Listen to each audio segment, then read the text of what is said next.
Hello everyone, in this video I'm gonna show you how to transfer USDT from Mexc to Bitget.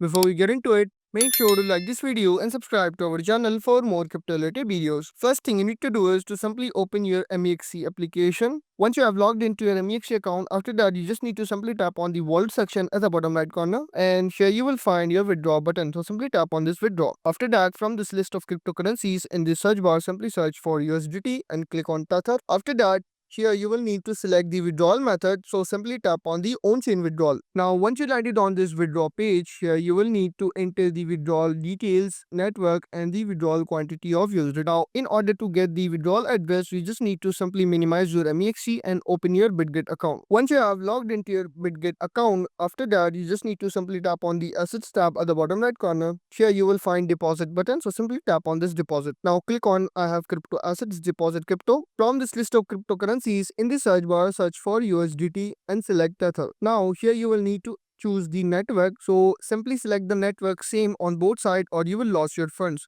So for example, I am selecting here Binance Smart Chain, and here you will get your USDT Binance Smart Chain wallet address along with the QR code. So simply tap copy to copy this address, and after copying, simply reopen your Mexc exchange and paste this address here. After pasting, select the same network here also. Click on Binance Smart Chain. After selecting all these withdrawal address and network, enter the amount of USDT you want to transfer in Bitget account. Once you enter all these details, click on confirm at the bottom right corner. It will take up to 5 to 10 minutes to transfer your funds from Mexc to Bitget account. And that's how you can transfer USDT from Mexc to Bitget. If this video helped you out, make sure to like this video and subscribe to our channel for more crypto related videos.